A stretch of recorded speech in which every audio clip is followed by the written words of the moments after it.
the privilege of being with Emma and our women's 35 under 35 with United Way, and her strength is woo, and I've always been very jealous of it. So she just always brings that brightness to the room, so I love it. All right, so my name is Tara, as you heard.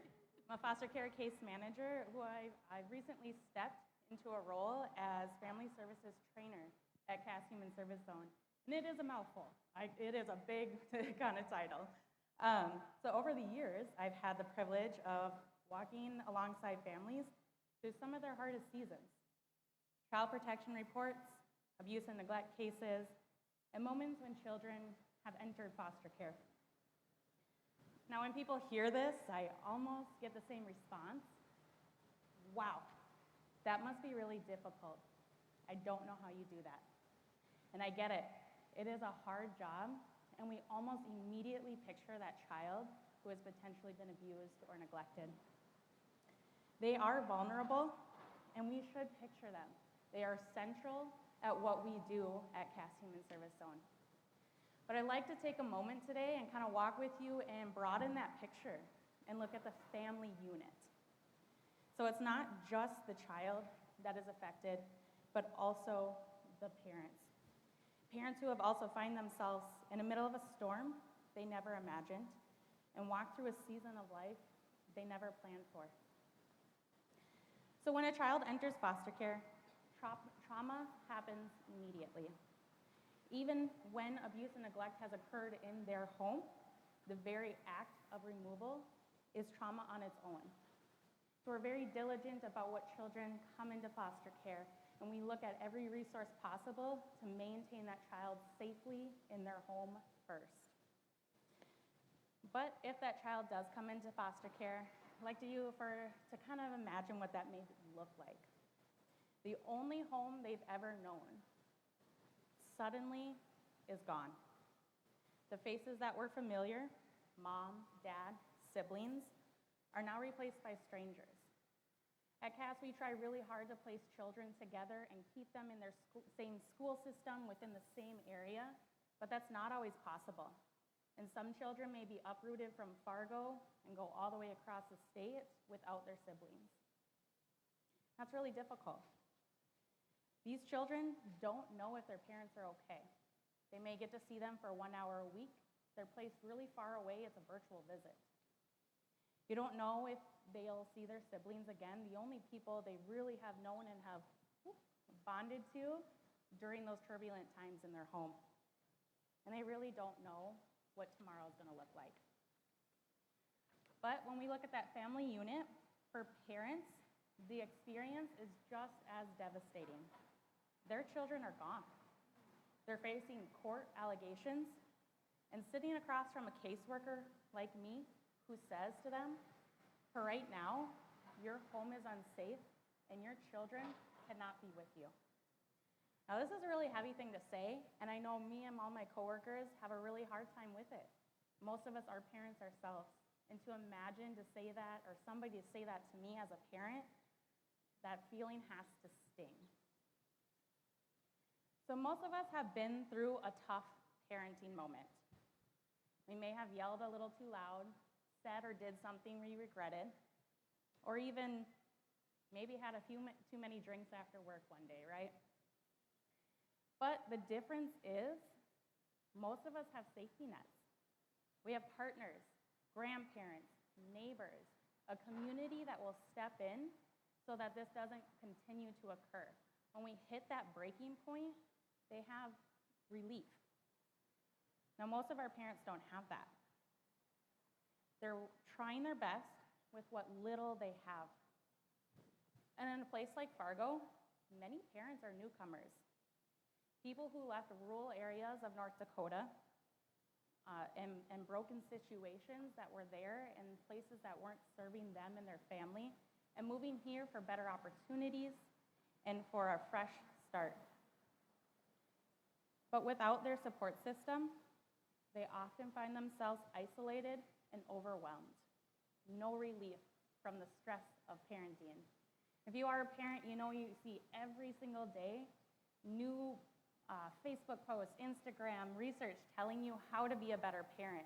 It's information overdrive. When you're stuck in that fight or flight crisis mode, that it's hard to add all that to it. So this is where I like to think in terms of season. So I have to admit, I had to look up what the definition of nomad meant before I wrote this speech. And that was a really great definition that Emma and Ricky have provided. I really like one I came across from Merriam-Webster. It defines nomad as a member of people who have no fixed residence but move from place to place, often seasonally. Now, this definition does come from people who were cattle herders and had to move with the crops of the season of the time. But I love this definition because it captures something true about all of us. We may not live in tents or travel with herds, but we move through seasons in life. Some seasons are filled with growth and joy and stability, and others are marked by loss, instability, or survival. Families in crisis are often in a season of wandering. They feel like nomads, uprooted, unsteady, and without a home base. And in that season, I get to step into their life for a little while. My role is not only to protect the child, but to walk with the family, to ask, what brought you here today? What barriers are in your way?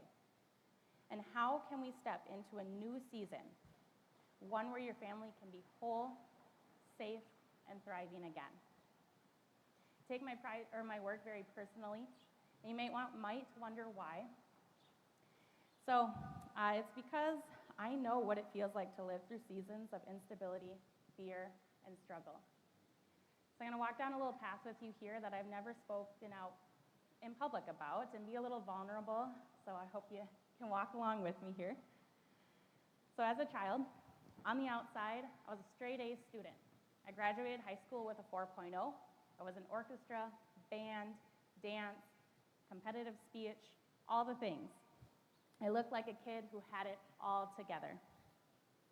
But behind closed doors, I lived in a home shaped by addiction.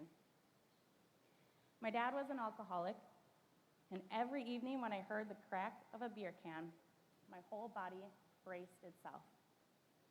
I knew what might come next: anger, insults, and violence.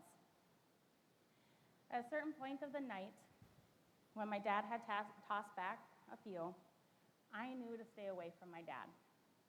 He would become very angry very quickly.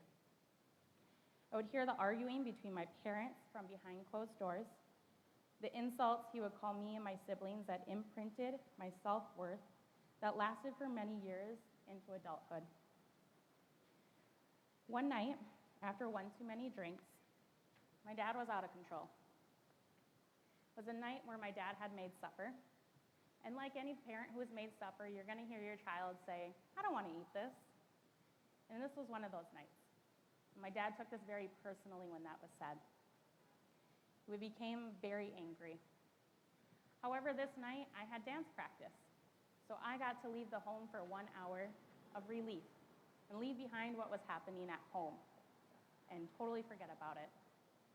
I remember going back home that night and praying and hoping that my dad had just gone to bed at this point. But I walked into a scene that has forever imprinted on my brain.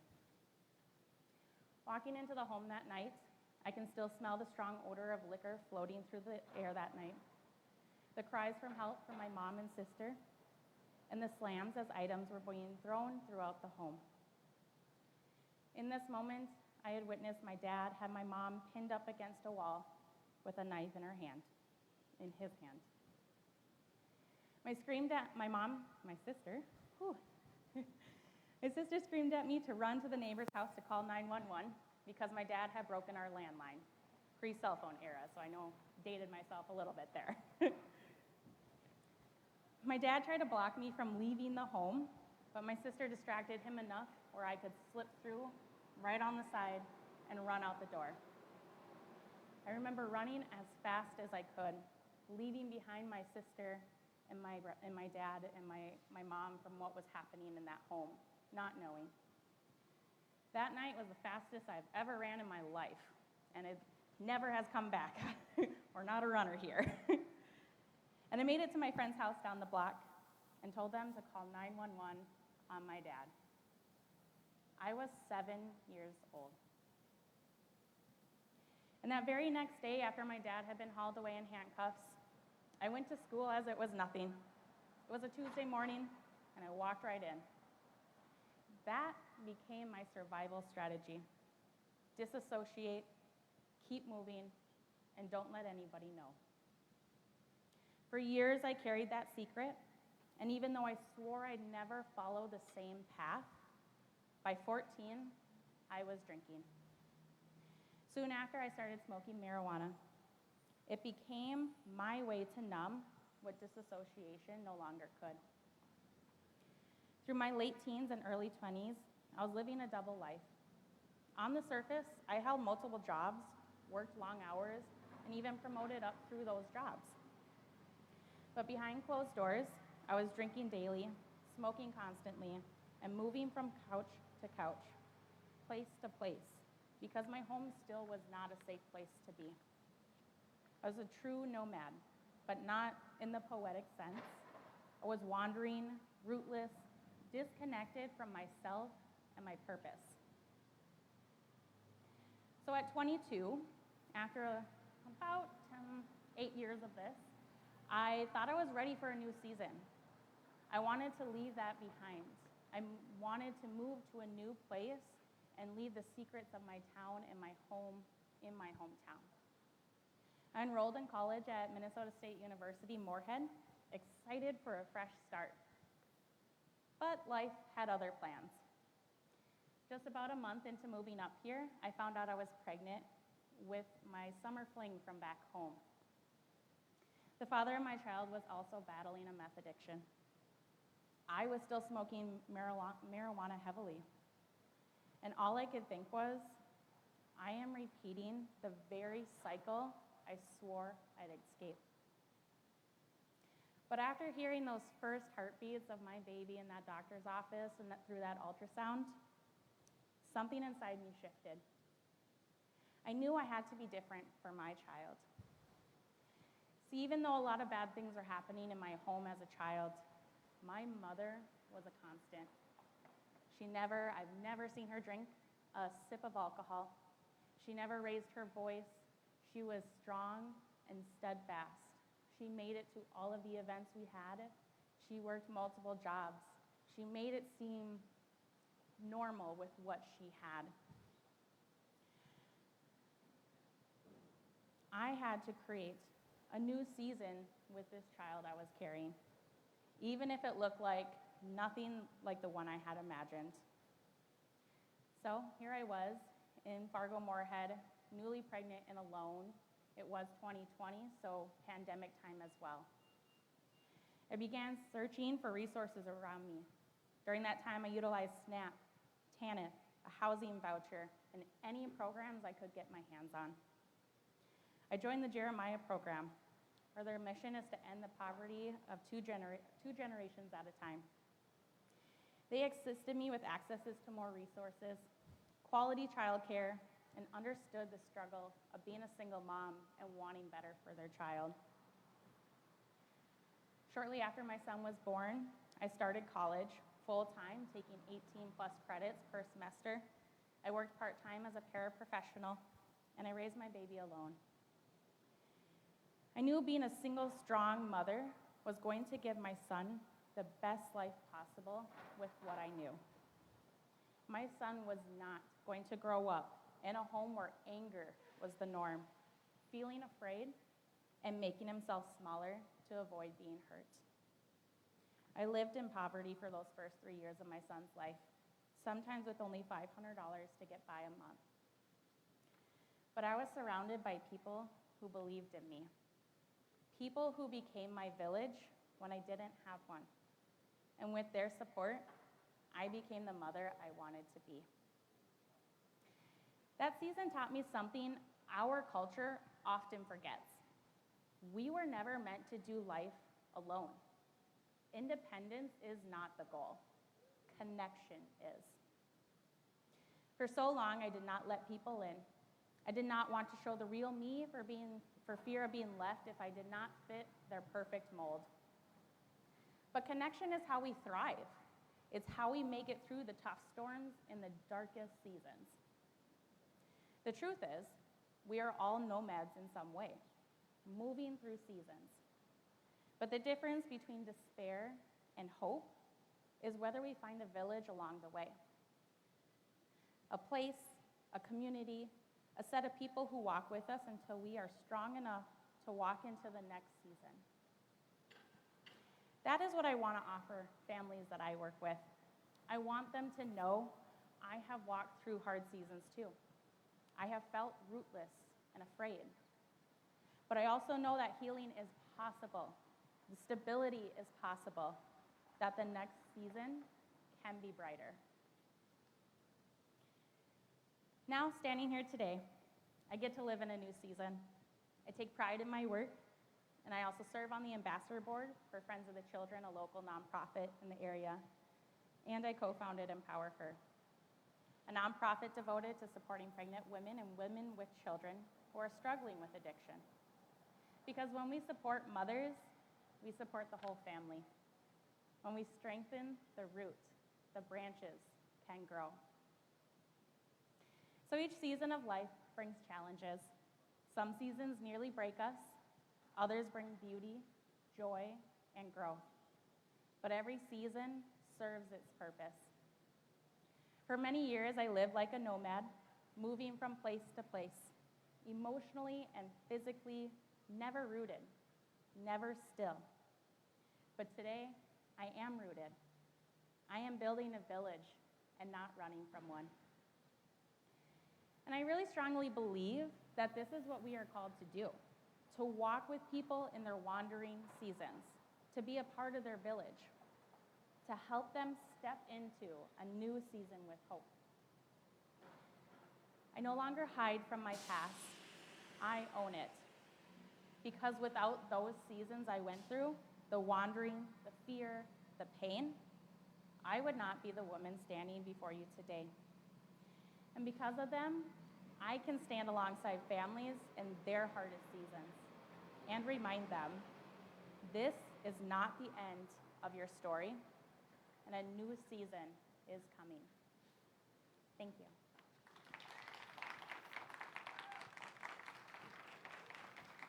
Let's keep it going for Tara. That was amazing. All right. Thank you. So next part is one of our, I think one of our very unique things that we do with Creative Mornings is we love to be able to have different speakers in our community, be able to kind of share their thoughts and topics. But one thing that I definitely think helps set us apart with Creative Mornings is giving us an opportunity for you, for everyone attending, to be able to ask questions of our speaker, to be able to kind of connect with them further. So we have my lovely assistant and co-host and co-MC. Emma's going to be walking around with the microphone, so that way we can make sure we can hear your question and that the speaker can be able to respond to that as well. If you're on Facebook Live, feel free to put that comment, put your question in the comments if you would like as well. But because I have the microphone, I ask my question first, and then you guys can get yours in. So this is all, I love that hierarchy. So, Tara, you were talking about, during your talk, about this idea of kind of building community and being able to kind of make connections. Now, I'm a parent, so I kind of very familiar with the Facebook overload of how to be a better parent. Yeah. But could you share some things that you've seen or some things that you can maybe encourage people who may not be parents but might have, parents in their community or that they're connected to, maybe some different ways that they could support parents during that, maybe difficult season? Could you share a little bit about that? Yeah. I think all of us, whether we're a parent or not, know somebody who is a parent, a friend, coworker, any of those things. And really, I think back to that idea of like building that village, it really comes from that emotional support. I know the biggest things for me is my friends who will check in and be like, hey, I know kindergarten drop-off's coming up. How are you feeling? Grabbing a cup of coffee to take a break away from the chaos that is at home. I only have one kid, and I have no idea how people with multiple children do it. It is a difficult task. So just really being that emotional support for the parents that are around you, and really actually being a listening ear versus trying to give advice. Because as a parent, nobody really likes to hear how to raise their child. Kind of goes back to that independence, like I know what's best here, this is my kid, which we do, right? We are the parents, we have raised these children, but being able to just listen. And even in like the craziest moment, and you may be like nodding like, oh, all right, but it's really helpful, I think. And through the Jeremiah program, we did that a lot. We just had community mom moments where we just got to be together and have brunch and share that stress that's been weighing heavy on us in that moment. Awesome. So we will open it up for questions if anyone in the audience would like to ask a question. Emma, we have one in the corner. Broadway Square is a little bit bigger than the Plains Art Museum is, so I'm glad I wore sneakers.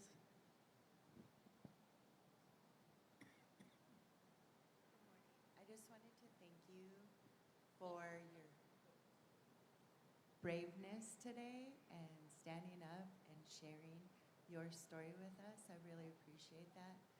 My next question is, can you give us a little better idea of your nonprofit and what you're going to do and what the community to do to help empower you and others?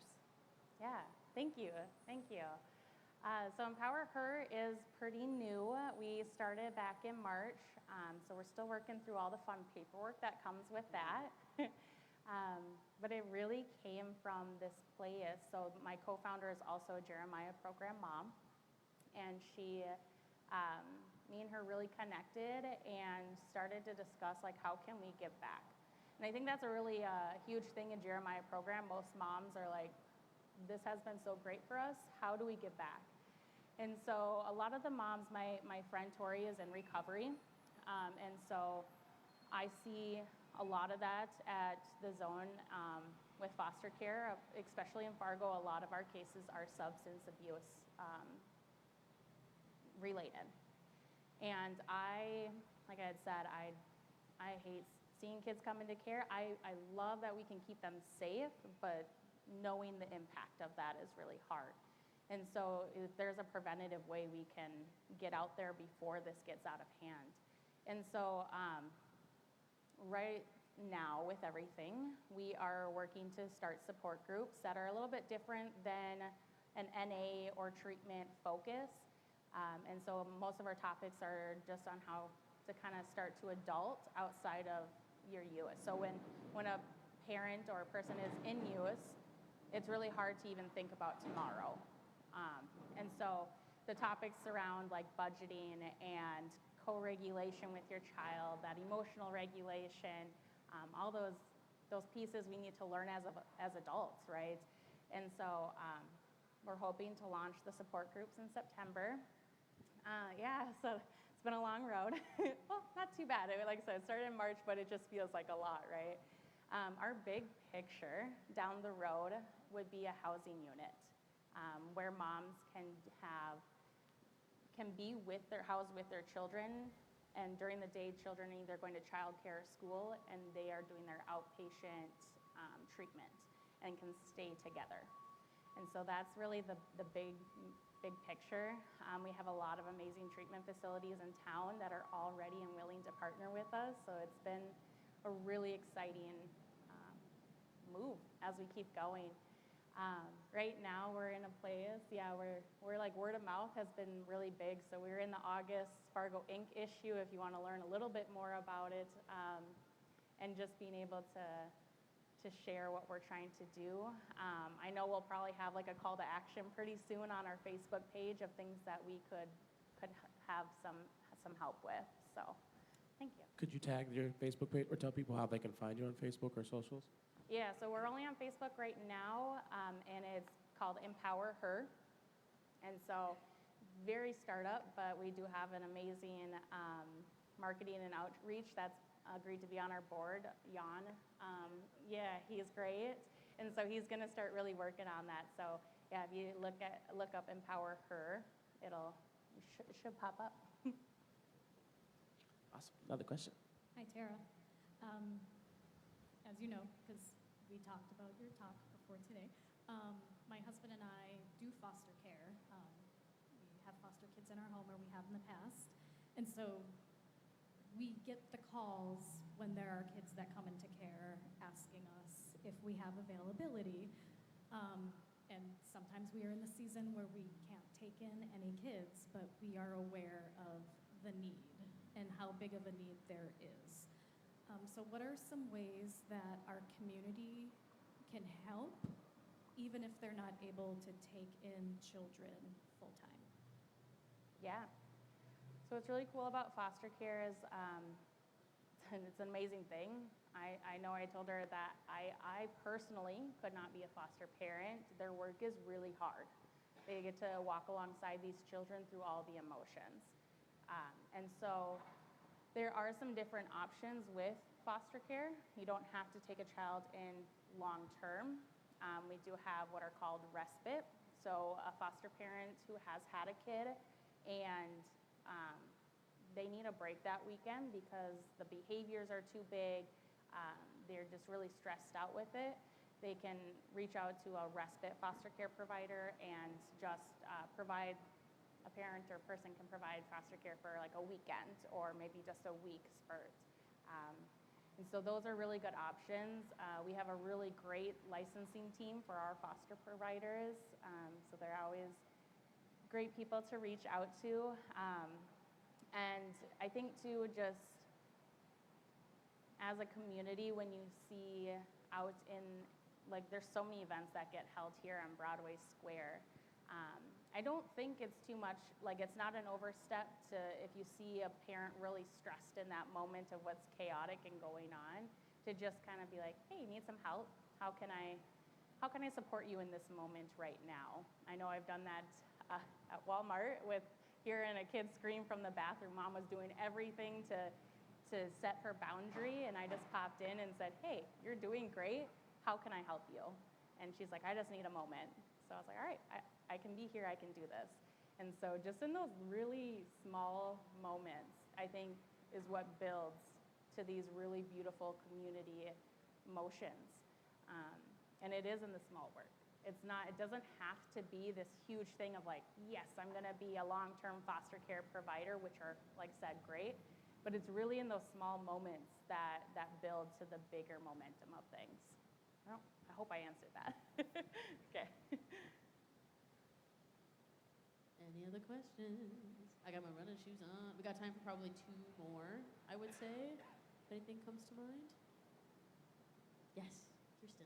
I feel like a janitor. I've got all the keys for Broadway Square in my back pocket, so I jingle everywhere I go. Can you talk about ways to foster hope during those tough seasons of life when you know that there's another one around the corner, but just ways to, build that?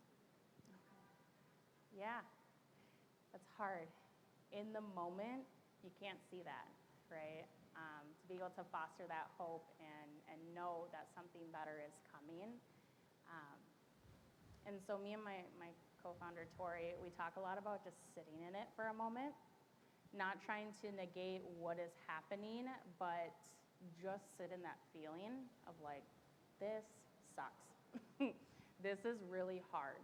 And it's okay to do that. I think our culture really doesn't want people to do that. You know, you can't be seen as vulnerable or broken or any of those pieces. I mean, that's a whole nother discussion, I feel like. But it's hard. It's really hard. With fostering hope, though, I think that really comes, once again, I think from that village, that community. I don't think I would be where I'm at without a village, so I know I talk about that a lot, but I know without it, I didn't have that hope.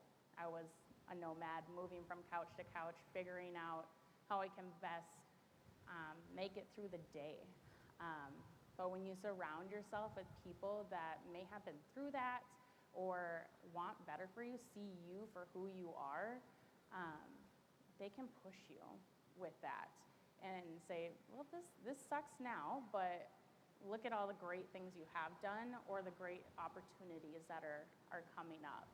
And so my suggestion would really be to find at least one person. Your one person, and maybe have that conversation of like, when I'm down, it's okay to let me, like, tell me that it's gonna be okay and let's move forward type thing, or somebody who will sit with it with you. And so fostering hope is a huge thing. I know Dakota Medical Foundation had their Lead with Light series, and that was amazing if anybody got to go to that. And really, if you don't have, you gotta have that hope to move forward. And without it, it's a hard, you just get stuck and there's no hope to move forward. Quick follow-up question.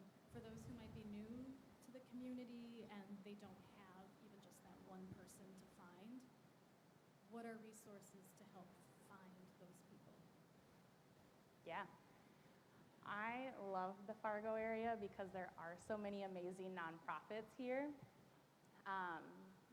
As a single mom going to college, I found that through Jeremiah program. So and that was through like a Google search, right? Like, I'm looking for this help and brought up a list of things that was like, hey, you might be interested in this, and connecting with that. And so everybody has access to the internet these days. I would search there, or even hanging out in Broadway Square. There's so many events that happen to do that. If you are a parent, I found a group of people through the NDSU's extension parenting classes that are free, and connecting with people who are going through that same season as a parent. It's just, there's so many things to do here. So you just gotta be willing to kind of step out of your comfort zone, which I know is really hard. I get up here and speak, but I'm a very like quiet, reserved person regularly. I'm not the first one to like shout out in a big space or approach somebody I don't know. And so I know how difficult that can be, but you're your own worst critic. So like, I've really been focusing on the ideas. The worst somebody can tell me is no, and I walk away.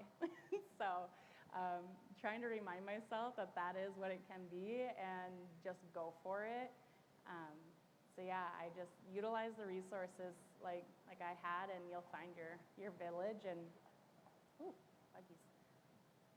Yeah. But let's give it up for Tara one more time. That was so amazing. Thank you so much for sharing your story.